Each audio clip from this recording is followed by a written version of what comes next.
Well, good morning, everyone. Thank you for joining us for this edition of our District 5960 Friday feature.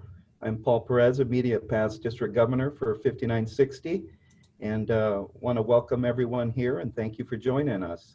These um, events were created in late March, right, as we were going into the COVID pandemic, and have been very popular, and I'm glad it's sustained, and hopefully it will continue. It's also allowed us to reach out and get top class speakers from all over the world and near and far. And today we have someone a little further away. We have our guest from Pennsylvania, so I will introduce her. So a Rotarian since 2002, Mary Berge is a frequent speaker and trainer around the Rotary world. As a practicing clinical psychologist, she has a vast knowledge of human behavior, emotions, and coping, which is why we've asked her to speak on the topic of staying sane during the COVID-19 pandemic and other stressful times. On a personal note, we're friends on Facebook, and I followed her and earlier this year as she was getting on her wellness journey and getting physical and active and doing all the right things, and she kind of inspired me to do the same. So in July, I started running, and this last 2 months, I ran 104 miles total. So got to give some kudos to Mary for that. So I will turn it over to you. Let's welcome her. Right. Thank you. Well, Paul, that's awesome. That is really cool. I want to thank you all for having me. I think I think we met at International Assembly a couple years ago. And I see a lot of familiar faces because you guys are in my old zone, which I totally miss now. And I've been to Rochester and that area. I used to do a lot of trainings with you all. So I see Ken and Newell and just a lot of familiar faces. So it's good to be back with you guys. And thanks for having me. I want you to think of me today as your 20-minute psychologist. Imagine this is our virtual couch. And this is your free session. So whatever's bothering you today, whatever you're stressed out about or feeling anxious about or depressed or blah, it doesn't have to be COVID-19, but we're going to be talking a lot about COVID and what you can do to stay sane. But all of these tips are really good for just about anything. So whatever your deal is, think about what I say and how it can apply to your life in general, okay? All right, so let's get started. So typically when I get a new patient on my couch, I like to assess just how much information do they really have about their issue? Because typically information is power and can help to generate my patients forward quite quickly. But in the case of COVID-19 and the other stressors that are current in our life right now, like social unrest, civil unrest, politics, etc., really information has become overload and therefore a source of anxiety, a source of stress and depression. So my first tip is that you really immediately start to think about how you can limit the amount of information that you are allowing into your environment, because that really is within your control. I like to start my day with information regarding COVID just to see if anything's changed, because, you know, day to day, the rules change.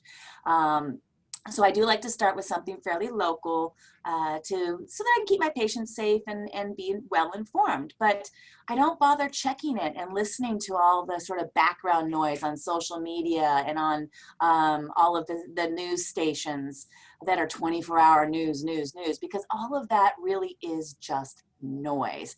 It's opinion, it's not fact. You can't be sure, you know, these days we can't be sure what is real, what isn't anymore, especially with social media. So really, I don't check it throughout the day. Now, towards the end of my day, I do like to look one more time, usually around 6 or 7 for a more global resource something that is non-political, more neutral, and because I really do feel like I'm a citizen of the world, that because of Rotary, that because of my connections with Rotary, I do want to know what's happening in New York. I do want to know what's happening in Turkey, in Italy. You know, I've got youth exchange students all over the world that have stayed with me. So I do want to be informed worldwide, and that's because of Rotary. So, but my golden rule regarding news, negative news information is no news into my environment beyond 7 p.m. Your psyche really does need time to sort of shake out all of the negative things from the day before you go to sleep. And that's so that you can enter into your REM stages of sleep peacefully and quietly and have hopefully good dreams and not bad dreams. And the more that you allow negative information into your environment closer to bedtime, the more you can actually disrupt your sleep. So if you want good sleep, no news, 2 to 3 hours before bedtime. All right, so second tip is regarding schedule and routine. So in the beginning of COVID-19, March, April, May, I think all of us went into the first stage of emotional response to COVID-19, and that was freeze mode. We all sort of froze. We were all sort of in shock. Nobody really knew how long this was going to last, but nobody expected it to be like this. So those first 60 to 90 days, we were kind of all like, what do we do?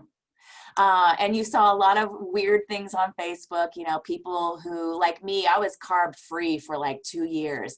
I started baking bread. Wait, what the heck? What was that all about? But everybody was doing weird things. You know, we were binging on Netflix for days on end. We were sitting at home, quarantined, you know, all of this just froze us. And everybody got away from their natural routines. So if you haven't already, I want to encourage you to begin to establish as normal of a routine as possible. Now, there's a glitch here though. If you are working from the computer like I am mostly, it's actually very important that you schedule breaks from the screen every 2 hours. That means literally stepping away from your computer and your phone for 10 minutes every 2 hours and engaging your brain in a different type of activity so that you're using a different part of your brain. Read from a novel, listen to some nice music. If you can exercise or stretch for 10 minutes, even better. And we're going to talk about why that's important here shortly. But people who are more productive and more successful at the end of their day are those people who have taken breaks every 2 hours. People who just push through typically don't reach their goals as quickly as those who are productive by doing it in chunks. So really chunk your day and take some breaks. Now, routine also means taking care of ourselves. And as Paul alluded to, it's so important that we are still taking care of ourselves insofar as fitness, hydration, nutrition. And yes, in the beginning, all of that just went out the window. But again, by now we should be thinking about, you know, what are my hydration goals every day? What are my nutrition goals? What are my fitness goals? Every single day I take a 3x5 card and I write down what my goals are. Those 3 things, plus a Rotary goal and a work-related goal. Now, science tells us that a written goal is a much more achievable goal. And actually, if you can see it all day long, you actually have a greater personal accountability to the goal and to achieving it. So I put mine on my computer screen so that I can see it all day long. So I'm reminded of what I'm trying to do so that I can pick up my water every hour and drink 6 ounces of water. My minimum hydration goal usually is 64 ounces, but I like to get to 80. So the more stress you're under, the faster you become dehydrated. So bare minimum is 64 ounces per day, especially during times of stress. Now, I mentioned goals. I want to come back to that shortly, but do keep that in mind, but make sure that you're writing your goals down. All right, I want to shift now and talk a little bit about the neurochemistry of mood.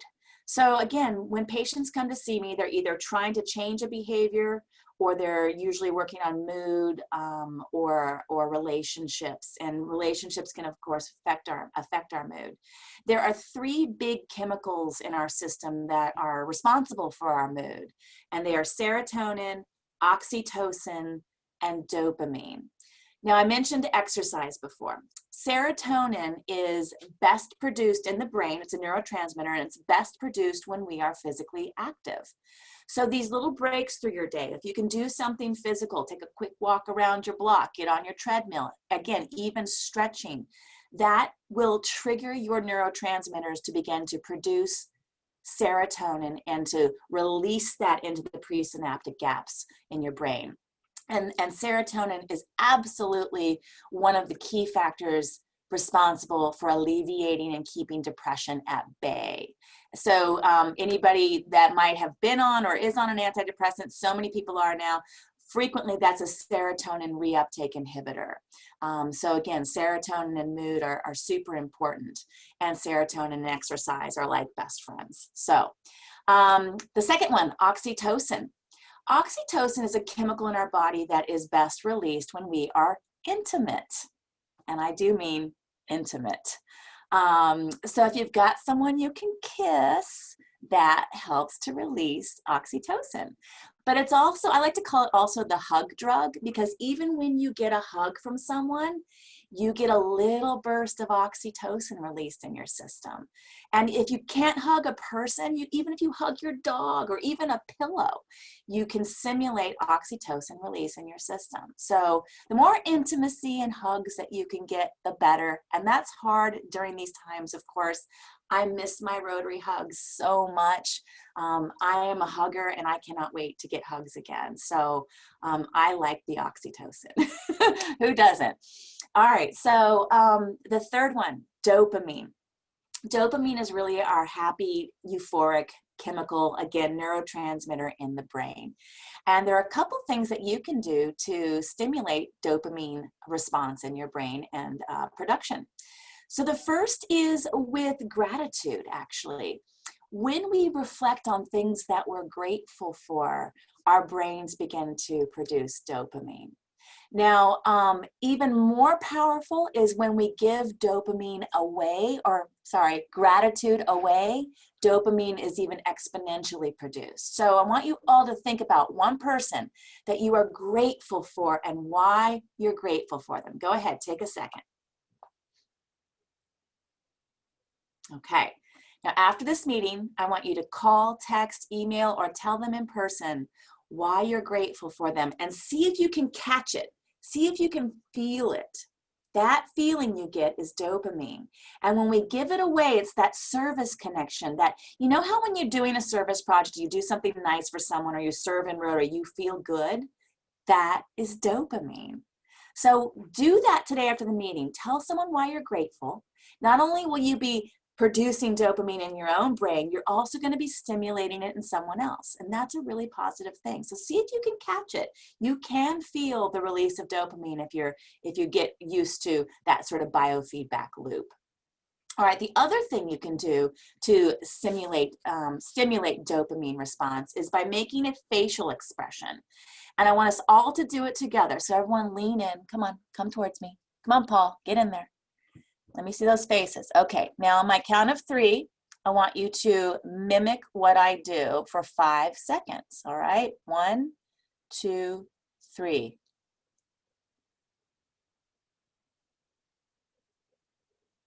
Good, nice smiles, by the way.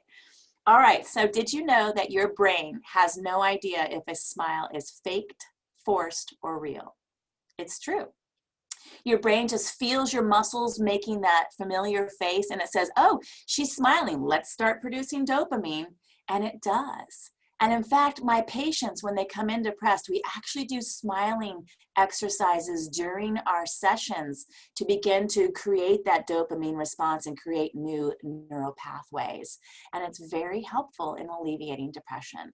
So the more you can smile, the more dopamine you're going to have and the better you're going to feel. So the next time you're feeling kind of blah, go to the mirror and smile at yourself. Do it several times during the day. It's unbelievable how you can begin to shift your own mood. So in some ways, mood is a choice, or at least we have some power to begin to affect it in a more positive way. Now, there are enemies to these chemicals as well, kryptonite, so to speak. And one of the biggest enemies is anxiety. And anxiety works like this. First of all, you need to be ruminating about something in order to become anxious. Your thoughts need to be in a rumination space. And in order to ruminate, you typically have to either be in the future or in the past. So in the future, that would be what if thinking. What if I get sick? What if I can't pay my bills this month? What if this pandemic goes on another 6 months? What if, what if, what if? All the what ifs. Oh my God, does anxiety love the what ifs? Now, anxiety also loves the past. That's your would've, could've, and should've thinking. I should have done it that way. If I could have only done this, if I could have said that, anxiety festers there as well. But it does not do well when we are in the present, in the mindful here and now, because there's no time for rumination when we're living in our present. Because this moment, it's gone. And now this moment, gone. So anxiety has trouble being in the here and the now. And here's what happens when you do become anxious, because we can't all live mindfully all of the time. And here's what happens when you actually do become anxious. You have these two little almond-shaped things in your left hemisphere and in your right hemisphere in the back of your brain. They're called the amygdala. And when you become anxious, you start to what if or would have, could have, should have, or you worry, your amygdalas light up. And they send a signal to the hypothalamus that puts your body into that fight, flight, or freeze mode. And that's when you get all of that autonomic nervous system response, adrenaline starts kicking in. That is your fight, flight, freeze response, thanks to that relay system between the amygdala and the hypothalamus. There are some ways that you can actually turn that off, though. So when you become anxious, you can say, I know how to turn you off. And you can do these two simple things to turn off your amygdala. So the first is with deep breathing exercises. And there are a lot of different types out there, but I'm going to teach you one that I use with my patients almost on a daily basis. So the trick with a deep breath is that you have to inhale through your nose, you hold your breath for a few seconds, and then you exhale through your mouth. So it's inhale, hold, exhale. And the inhale and the exhale should be very slow. You can learn how to pinch off your nasal cavities and passageways as you get better with this. So I'm going to go ahead and show you just how slow and what a proper deep breath should look like. Okay, here we go. Inhaling.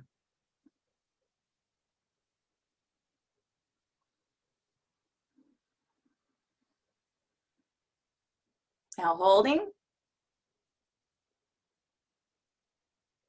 And exhale.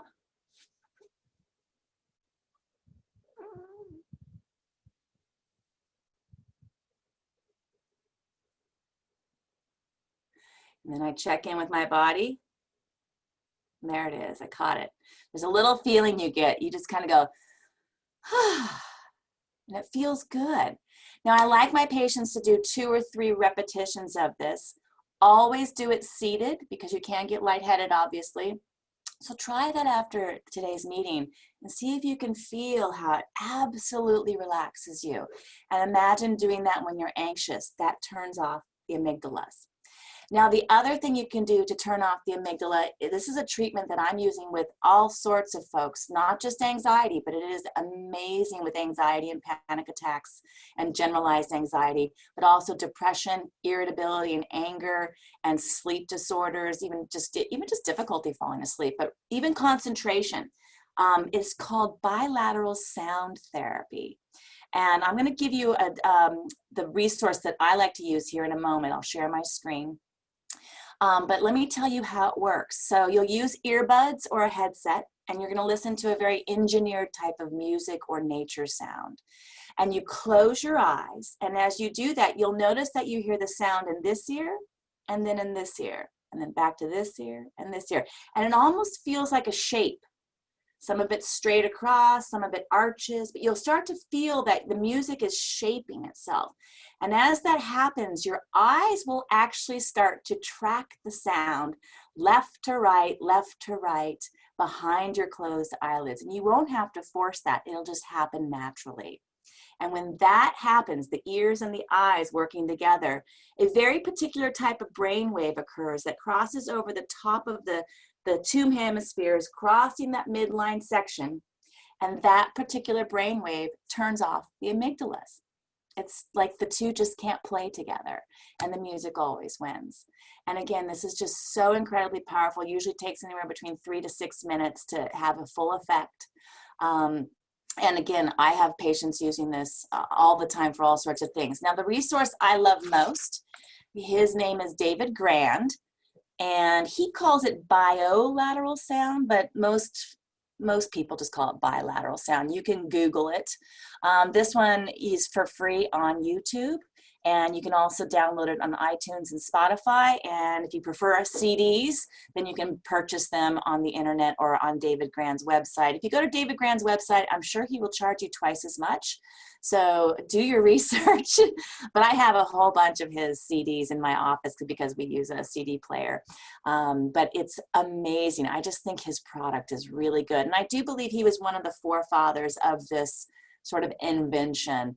But again, this is some of the most powerful things I have ever used in therapy. And the great thing about it is you can use it at home. You don't need me. You can train yourself on it. I'm just your introductory kind of person to this technique, and we're using it all the time. So definitely check that out. All right, my last tip of the day is related to decision making and choices. So yeah, the pandemic, politics, civil unrest, all of that is outside of our control, isn't it? At least most of it. There's not a whole lot we can control, but what we can control is our decision as to how we're going to handle it and how we're going to come out of it. At the end of this, will you be able to say that you used this time for the better? That you are a better person, a better neighbor, a better Rotarian? Or did you fail to use it? Very early on, after about the first, let's say 45 days, I realized that my prediction that this would be over very quickly was failing. And so was my waistline. So I very quickly decided to set some goals for myself. And as Paul alluded to, I thought physical fitness is going to be key to get through this. And people who do more physical activity don't get sick as frequently. And when they do, they recover quicker. Inflammation is super important in all of our health. So physical fitness is the way for that. So I've been lifting weights. I have an entire gym now in my basement. I have a pull-up bar, for goodness sake, in my garage. I'm doing things that I never could do 5 months ago at all. I also set some personal goals as far as my intellect, my learning. I wanted to take a master class online with David Sedaris, who's like my favorite author, my favorite funny author. I mastered that. I read a book from a friend of mine who's an author. His name is Elliot Mason. He's the new Dan Brown, they're all saying. And he wrote a book called The Arlington Orders. Unbelievable. I got through that in like 2 days. So I set some goals early on, and you should as well. Having goals in our lives and sticking to them can propel us through time in a way that is so positive. And again, how we choose to utilize this time is up to us. Will you be a better person at the end of this? You know, I think we're all going to say at the end of this that so much has changed. We will value things differently. For instance, the human touch will be valued differently for the rest of our lives. I will probably go into the grocery store and pick something up and say, oh, you know, that apple's got a blemish on it, and go to put it back and think, I touched it. I should probably take it, blemish and all. Because first of all, I don't know who else touched it, because now I'm thinking about that all the time, right? Well, who else touched that? You know, I never used to be a door handle issue person. Now I think about door handles a lot more. Like, I'm like, let me get my sleeve around that. You know, so we're valuing things differently. But I also think we're valuing things in a very positive way differently. There's a renaissance almost to the human spirit. I see neighbors connecting like never before. Families are reconnecting. You know, I was born in 1967, you do the math, And in my generation, growing up, we ate dinner together as a family every single night. That was just normal for the 70s and 80s. And that went away at some point during our time. But guess what? Families are forced to do that now, aren't they? So that value is returning to families. Family time, playing board games, doing jigsaw puzzles, spending time in the yard with your neighbors is improving now. So there's some renaissance of things that I think are going to be very positive at the end of this. But, you know, how we come out of this really is up to us. So will you be different? Absolutely. We all will be, but hopefully it is for the better. And I hope that these 5 hot little tips today will help you get through some of these next few months. Hopefully it's over soon, with a little more ease. All right, so I'm happy to open it up for questions however you all see fit. Mary, I don't see any questions in the chat box, so open up live if anyone has anything. Good. I have a question. I tried to ask it on chat room, but I sent the question to Julie instead of Mary. So Julie, if you answered it, great. If Mary, this is a new question for you. What happens when we have those momentary things? Maybe you drop something on your foot. Maybe you're reaching for something, you drop it and break it. Maybe you, I don't know, something is an instantaneous change in attitude or mood because what you did didn't work explosively, so to speak. How do you deal with that? Sure, it's a great question because that's pretty much my daily life. I have like 5 thumbs, you know, and yeah, let's use the idea of dropping something. You're like, oh, you know, we do have this fight, flight, or freeze mode built into our system to protect us. So when we step off the curb, you know, we're looking both ways. We get startled, we jump back. That is protective. But once it's happened, we are what we think, Craig. Absolutely 100%. We are what we think. We don't feel or behave until we've had a thought or a biological response, like jumping back.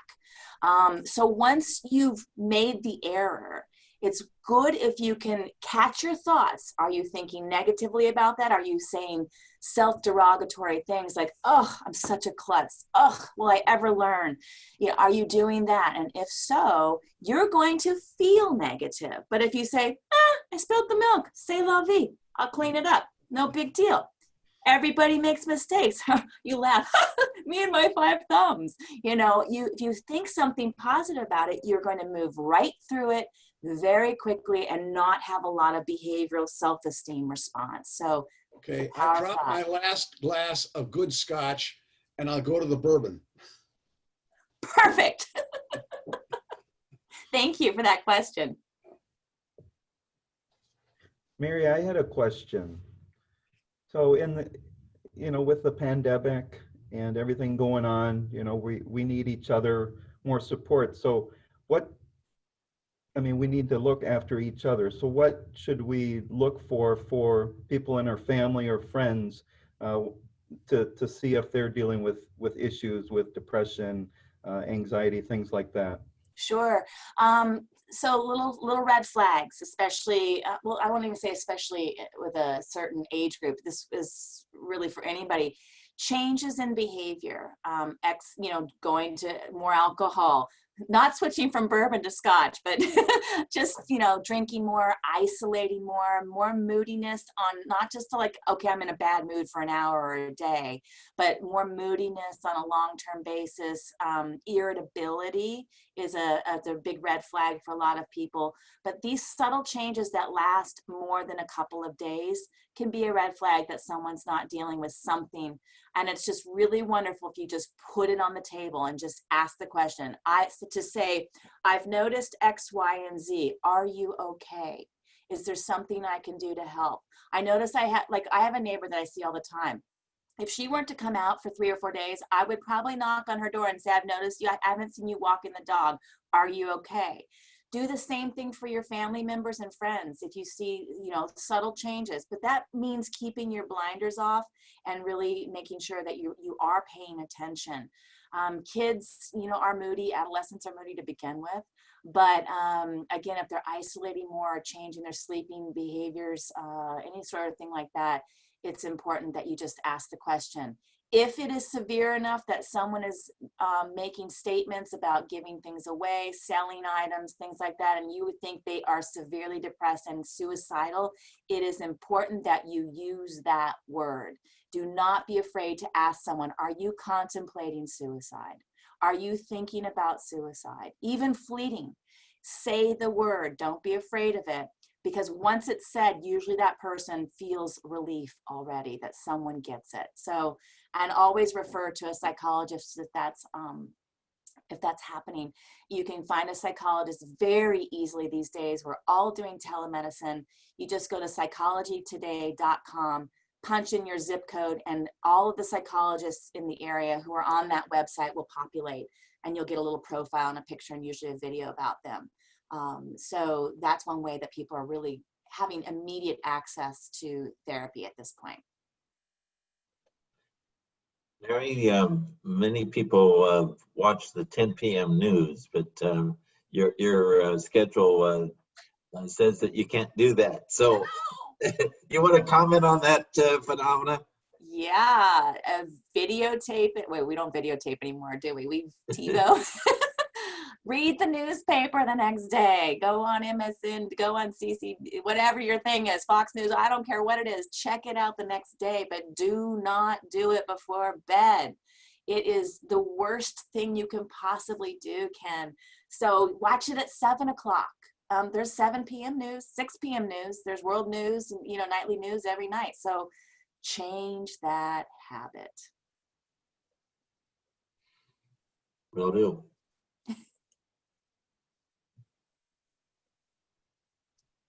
I'm looking in the chat box here. Yep, I was just going to say that. Okay, so doesn't it also help to get outside and out of your own head? Go for a short walk. Yes. The more you can be outdoors, the better. Fresh air, of course, and environmental impact is wonderful for health, and any kind of physical exercise. If you can't go out, you all live like I live, we get snow.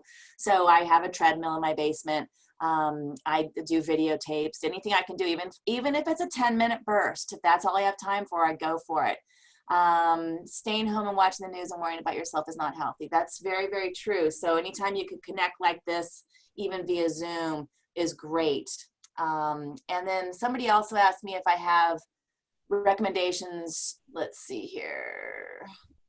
How to transfer some of these things to a larger group like my club. I'm happy to speak at any club, anytime, if you want me to give this message, or just share these tips and maybe do a little flyer or something. And then somebody also asked me about emerging science of adverse childhood experiences. I'm not an expert in that area, so I can't answer that.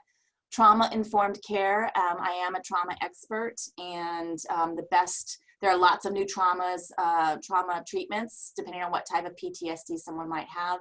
I use hypnotherapy and EMDR, eye movement desensitization reintegration, for trauma care. And those are some of the two best out there. All right, let me see if I see anything else. I know I'm powering through this fairly quickly. Let's see, what about constant accessibility to electronics, phone, tablets, Instagram, Twitter, news, and the effects? Yes.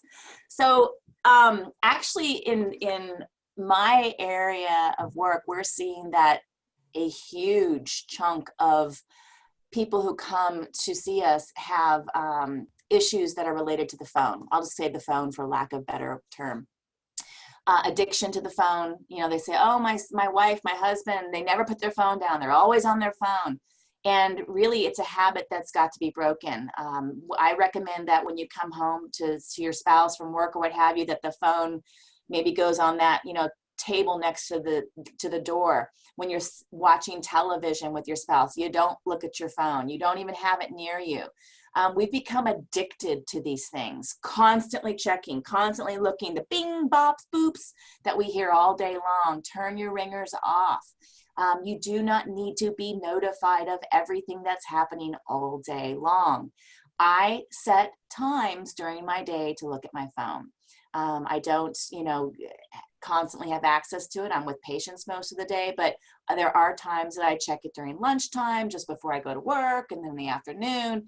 but I try not to do too much with it. So the more you can break that habit, the better. But yes, it's a huge problem.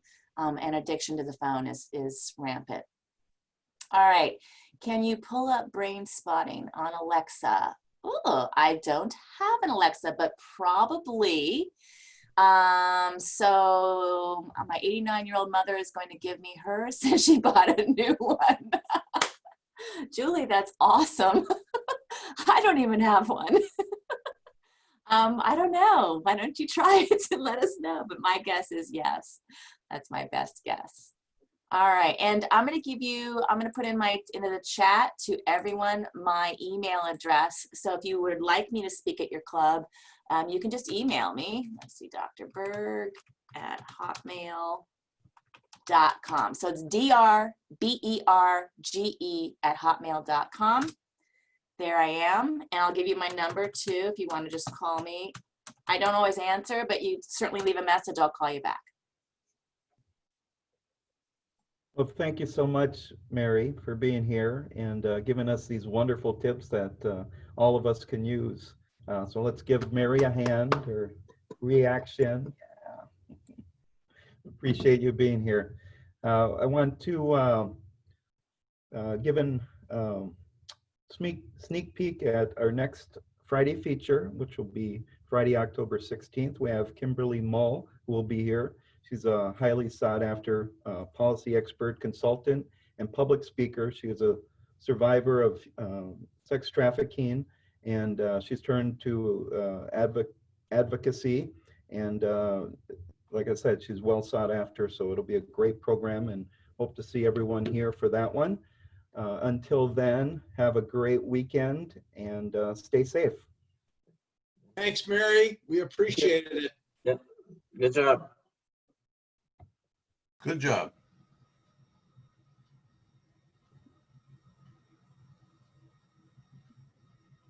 Thanks, everyone.